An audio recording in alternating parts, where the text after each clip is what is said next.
নমস্কাৰ দীপশিখা লাৰ্ণিঙলৈ সকলোকে স্বাগতম।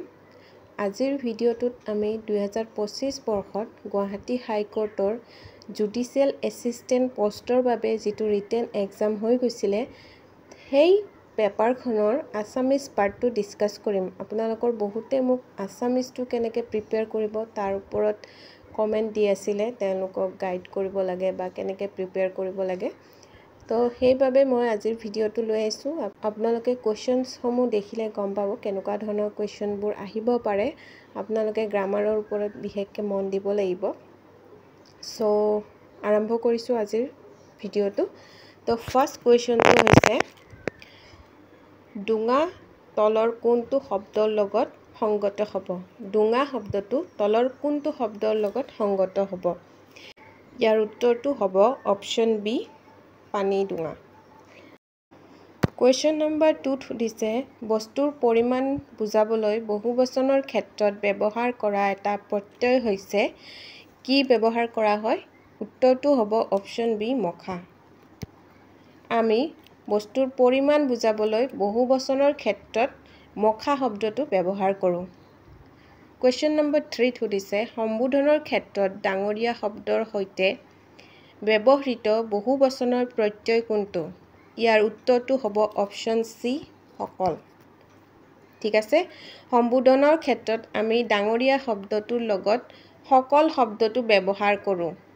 কুৱেশ্যন নম্বৰ 4ত সুধিছে তলৰ কোনটো শুদ্ধ? ইয়াত স্পেলিংটো চাব লাগিব তোমালোকে। স্পেলিংটো কোনটো শুদ্ধ হয় ইয়াত সেইটো সুধিছে। ইয়াৰ উত্তৰটো হ'ব অপশ্যন চি, এই নিশাত শব্দটোৰ স্পেলিংটো শুদ্ধ, বাকীকেইটা ভুলকৈ লিখিছে।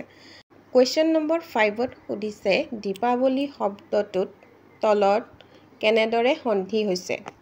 দীপাৱলী শব্দটোৰ সন্ধি ভাঙিব কৈছে। ইয়াৰ উত্তৰটো হ'ব অপশ্যন চি, দীপ যোগ আৱলী, দীপাৱলী। ঠিক আছে, আপোনালোকে সন্ধি ভঙাটো ভালকৈ চাই ল'ব। সন্ধি, প্ৰত্যয়, কাৰক এইবোৰ গ্ৰামাৰত আপোনালোকৰ টপিক হয়, যিবোৰ ইম্পৰ্টেণ্ট হয় গুৱাহাটী হাইকোৰ্টৰ আছামিজ পৰ্চনটোৰ বাবে। চ' সন্ধি, প্ৰত্যয়, কাৰক এইবোৰ আপোনালোকে ভালকৈ চাই ল'ব। সন্ধি ভাঙিবলৈ আহিব, আপোনালোকে সন্ধিটো ইজি যেন লাগিলেও কনফিউজ কৰি দিব কুৱেশ্যনত। চ' কুৱেশ্যন নম্বৰ 5টো হৈছে সন্ধিৰ কুৱেশ্যন। তো ইয়াৰ আনচাৰটো হ'ব দীপ যোগ আৱলী, দীপাৱলী। কুৱেশ্যন নম্বৰ 6ত সুধিছে তলত দিয়া জতুৱা ঠাঁচৰ কোনটো অৰ্থ অশুদ্ধ? ইয়াত কোনটো জতুৱা ঠাঁচৰ মিনিং অশুদ্ধ হৈ আছে সেইটো সুধিছে। তো ইয়াৰ উত্তৰটো হ'ব অপশ্যন ডি, গাই বাইচা। গাই বাইচা মানে ইয়াত পাঁচ হুহুকা বুলি দিছে, কিন্তু ইয়াৰ মিনিংটো পাঁচ হুহুকা নহয়। ইয়াৰ মিনিংটো যিসকলে জানে তেওঁলোকে মোক কমেণ্ট কৰি জনাব, যিসকলে নাজানে তাৰ উত্তৰটো মই পিন কৰি দিম।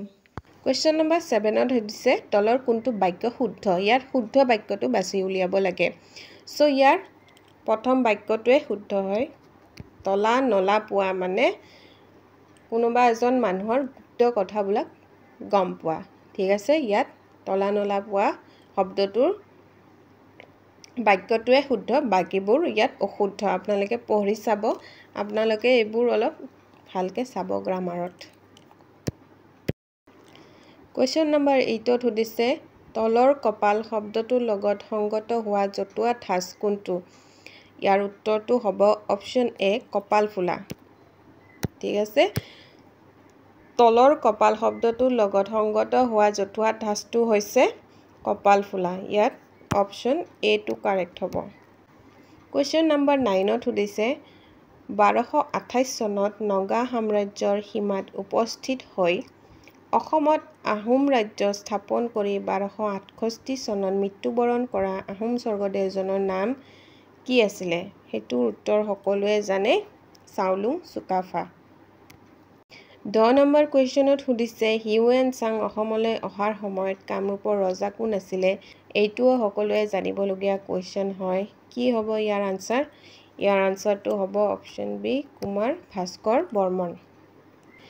11 নম্বৰ কুৱেশ্যনত সুধিছে অসমৰ স্বাধীনতা আন্দোলনৰ নেতা গুৱাহাটীত পোনপ্ৰথমে চাইকেল চলাওঁতা আৰু দেশভক্ত নামেৰে পৰিচিত ব্যক্তিজন কোন আছিল? দেশভক্ত নামেৰে পৰিচিত ব্যক্তিজন হৈছে আমাৰ তৰুণৰাম ফুকন ডাঙৰীয়া। ইয়াৰ উত্তৰটো হ'ব option C, Tarunram Phukan. 12 number কুৱেশ্যনত সুধিছে 1979 চনৰ 10 ডিচেম্বৰত অসম আন্দোলনত মৃত্যুবৰণ কৰা প্ৰথম শ্বহীদ কোন আছিল? ইয়াৰ উত্তৰটো হ'ব অপশ্যন চি খৰ্গেশ্বৰ তালুকদাৰ। এইবোৰ জিকে কুৱেশ্যন হয় আসাম ৰিলেটেড, তো সকলোৱে জানিব লাগিব আসাম ৰিলেটেড জিকেবোৰ ভালকৈ চাই ল'বা। কুৱেশ্যন নম্বৰ 13ত সুধিছে অসমৰ প্ৰথম মুখ্যমন্ত্ৰী কোন আছিল? কোন আছিলে? অসমৰ প্ৰথম মুখ্যমন্ত্ৰীজন হৈছে গোপীনাথ বৰদলৈ। 14 নম্বৰ কুৱেশ্যনত সুধিছে কেন্দ্ৰীয় মন্ত্ৰীসভাত মন্ত্ৰিত্ব লাভ কৰা প্ৰথম অসমীয়া মহিলাগৰাকী কোন আছিলে? ইয়াৰ উত্তৰটো হ'ব অপশ্যন বি ৰেণুকা দেৱী বৰকটকী। কুৱেশ্যন নম্বৰ 15ত সুধিছে কংগ্ৰেছৰ প্ৰথম সাধাৰণ সভা অসমৰ ক'ত আৰু কেতিয়া অনুষ্ঠিত হৈছিল? ইয়াৰ উত্তৰটো হ'ব অপশ্যন বি 1926 চনত গুৱাহাটীৰ পাণ্ডুত। 16 নম্বৰ কুৱেশ্যনত সুধিছে ইংৰাজে ভাৰতত প্ৰতিষ্ঠা কৰা প্ৰথম চাহ উদ্যোগ কোনটো? ইয়াৰ উত্তৰটো হ'ব অপশ্যন এ ইষ্ট ইণ্ডিয়া কোম্পানীৰ দ্বাৰা স্থাপিত চাবুৱা চাহ বাগিচা। ইয়াৰ উত্তৰটো হ'ব অপশ্যন এ। কুৱেশ্যন নম্বৰ 17ত সুধিছে সূৰ্যৰ আটাইতকৈ ওচৰত থকা গ্ৰহটো হ'ল কি হ'ব? সূৰ্যৰ ওচৰত থকা গ্ৰহটো উত্তৰটো হ'ব বুধ গ্ৰহ। কুৱেশ্যন নম্বৰ 18ত সুধিছে সৌৰজগতৰ বৃহত্তম গ্ৰহটো হ'ল কি হয়? সৌৰজগতৰ বৃহত্তম গ্ৰহ ইয়াৰ উত্তৰটো হ'ব অপশ্যন ডি বৃহস্পতি হৈছে আটাইতকৈ ডাঙৰ গ্ৰহ। কুৱেশ্যন নম্বৰ 19ত সুধিছে শিক্ষিতৰ হাৰ আটাইতকৈ বেছি থকা ৰাজ্যখন হ'ল কি হ'ব? শিক্ষিতৰ হাৰ আটাইতকৈ বেছি থকা ৰাজ্যখন হ'ল কেৰেলা। ইয়াত অপশ্যন বিটো কাৰেক্ট হ'ব। আজিৰ চিৰিজৰ লাষ্ট কুৱেশ্যনটো হৈছে বিখ্যাত নদীদ্বীপ কোনখন জিলাত অৱস্থিত? এইটো এটা কনফিউজিং কুৱেশ্যন হয়। কিছুমানে ক'ব যোৰহাট, কিছুমানে ক'ব মাজুলী, কিন্তু ইয়াৰ শুদ্ধ উত্তৰটো হ'ব মাজুলী, কাৰণ মাজুলীখন আমাক জিলা হিচাপে ঘোষিত কৰিছিল। কোন চনত মাজুলীক জিলা হিচাপে ঘোষিত কৰিছে তোমালোকে মোক কমেণ্টত জনাবা। মই আগলৈও এনেকুৱা ধৰণৰ ভিডিঅ'বোৰ লৈ আহি থাকিম যাতে তোমালোকৰ প্ৰিপেৰেশ্যনত হেল্প হয় গুৱাহাটী হাইকোৰ্টৰ আণ্ডাৰত যিবোৰ পষ্ট ওলাইছে।